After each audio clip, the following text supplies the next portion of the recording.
Good day, Assalamu alaikum, Adab, Namaskar, Sat Sri Akal. Welcome to Hunny Walia show. You are watching with me. Today we have our Honorable Minister of Service of Alberta, Nate Glubish. He took over the position on April 30, 2019. Prior to his government becoming a minister, Nate spent about 15 years as a veteran venture capital investor where he invested in and helped other people, Alberta-based technology companies. As a ministry, he has been working to find ways that the government can harness technology in order to provide better public service at a better cost and a higher value to Albertans. Thank you, Nate. Welcome to the show. Thanks for having me. Happy to be back. Thank you, Nate. And Nate, so you have been in helping technology, investing in an investment, moving Albertan technology, how it feels from getting that position to a minister position.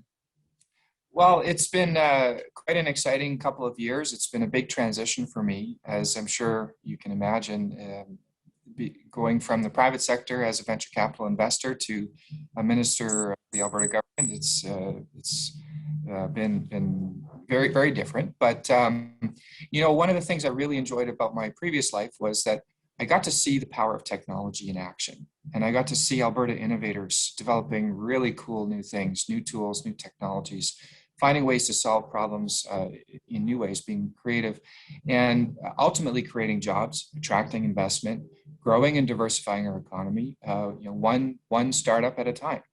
And I had the privilege and opportunity as an investor to help find some of Alberta's best and brightest innovators and support them financially, and to help mentor them and help them to grow their businesses and to commercialize their technologies, and in some cases to export their finished products all around the world.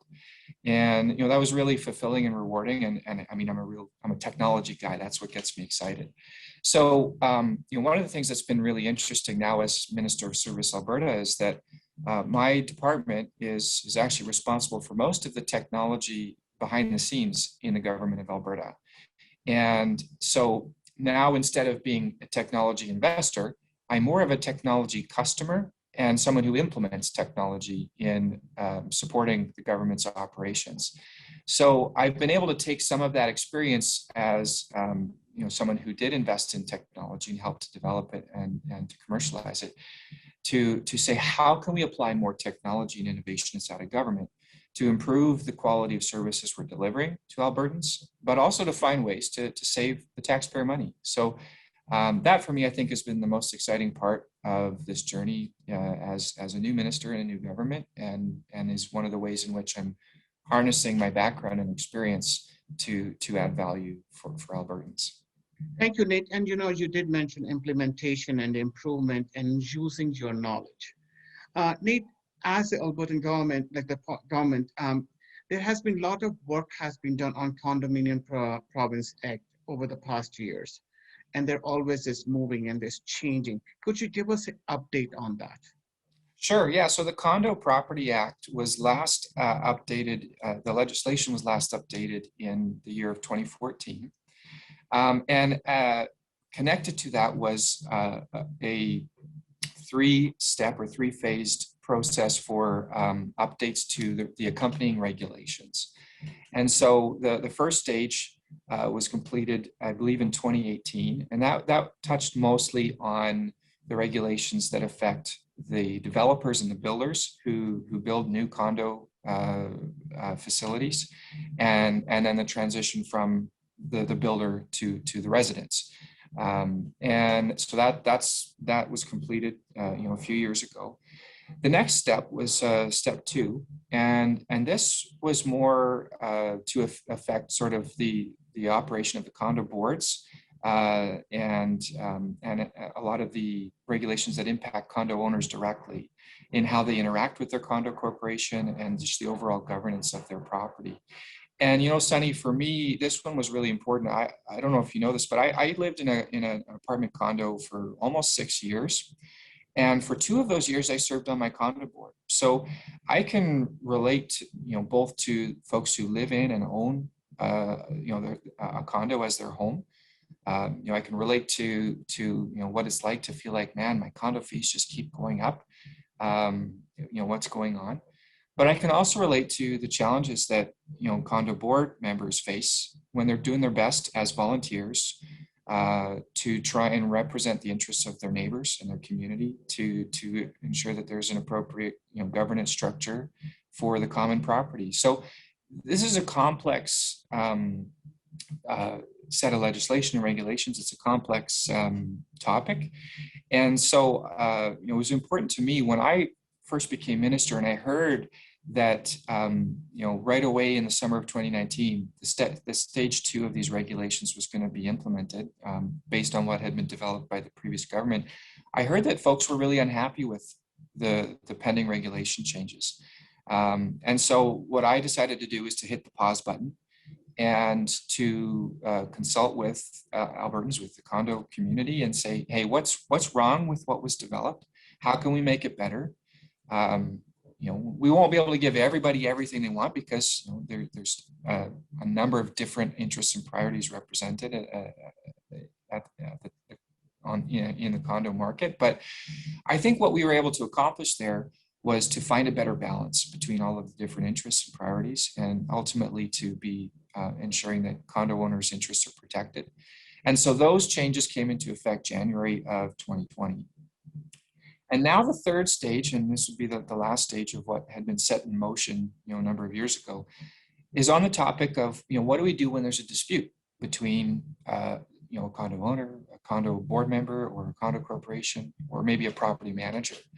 And sorry, Nate, sorry to interrupt. Before we go to you did talk about we made the policy. Sorry, I didn't mean to interrupt you, but before we go to the disciplinary section, let's talk about, is the Condominium Act is enforceable, like making a policy and procedure and enforcing it. We can enforce it then only like the dispute comes. So yes. This act is enforceable? Yeah, so it is, and it is a pretty comprehensive act that covers a number of different topics. So, So for example, when we're talking about the sections that relate to builders and developers, certainly those are some sections that Service Alberta can enforce much in the same way that we would, for example, the Consumer Protection Act, which is another act in in my department, in my portfolio. But in other cases, when there's a dispute between a condo owner or a condo corporation or a property manager, right now, if that is the case, then the appropriate place to go and have that dispute heard and to have the act enforced is to go to the courts. So depending on what the topic is, there's different ways in which the act can be enforced, but it absolutely is enforceable. And maybe to tie back to my earlier comment, so that's why we've been hearing so much from the Alberta condo communities, is that they're really interested in having a condo dispute resolution tribunal, because this would be an alternative to going to the courts. It'd be a way that for them to, faster and often cheaper way to have their dispute heard, and to have someone who is specialized in applying the condo legislation to adjudicating that dispute to rule on those facts and to get a result faster.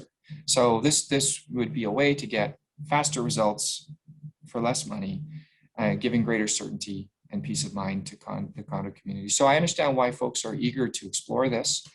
And so we began an extensive consultation with the public on this just in the fall of last year. I think we had just under 3,000 folks participate in our online survey on this. So, some really good feedback. And so at this point, we're continuing the important work of exploring what this kind of a system could look like. And I'm hoping to have more to say on this soon. Thank you, Nate. And we talk about, you did answer, that was my next question, right? Are you involving the masses or the people who owns a condo, and then if it's a dispute between a condo board and a a owner or a condo board owner between a management company. So is a solution there. Thank you for that. But now, Nate, you also mentioned in your previous conversation, you were on the board of directors, right, with the condominium board. And when you are on a board, is a conflict of interest too.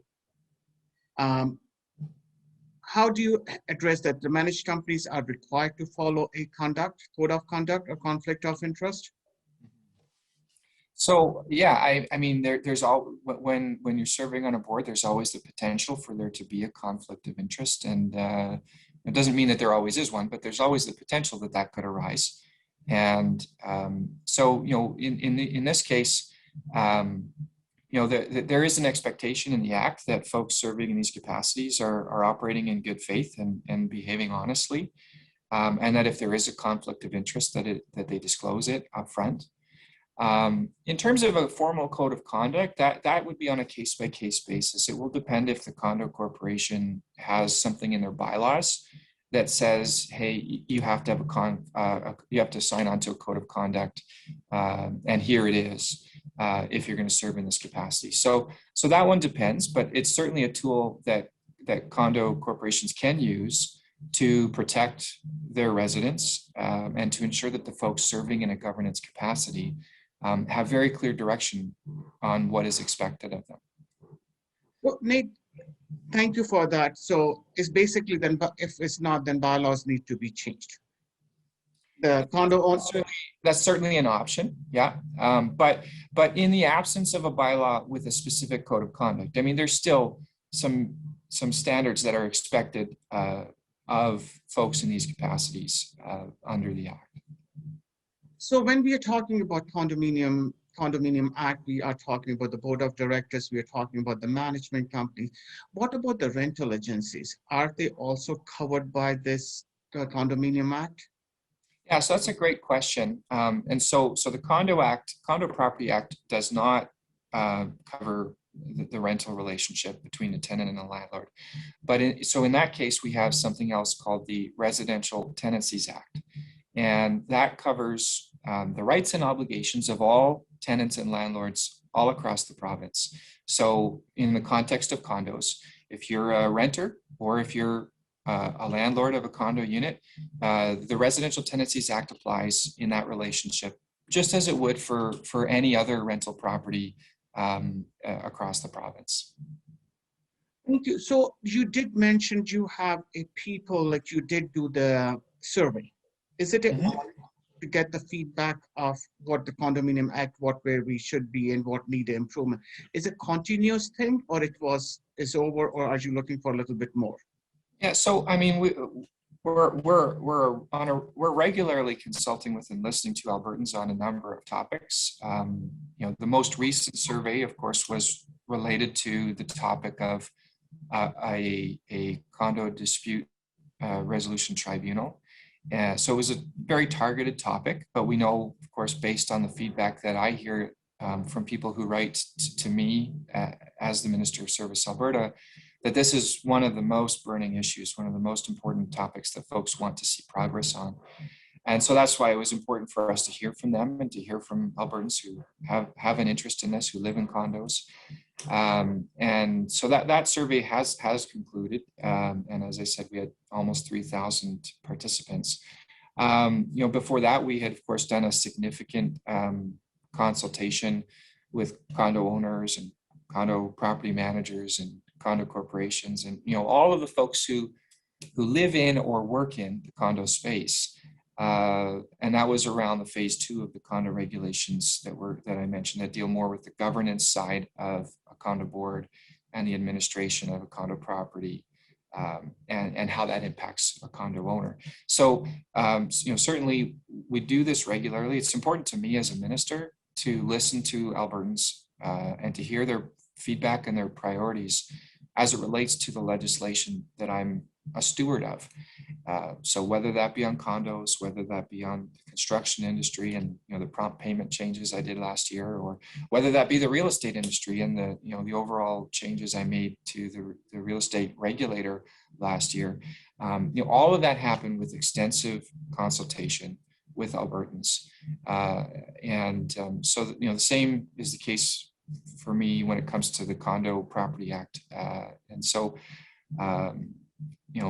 As we continue to consider other ways to make the legislation better, we'll of course have more opportunities to hear from Albertans on that.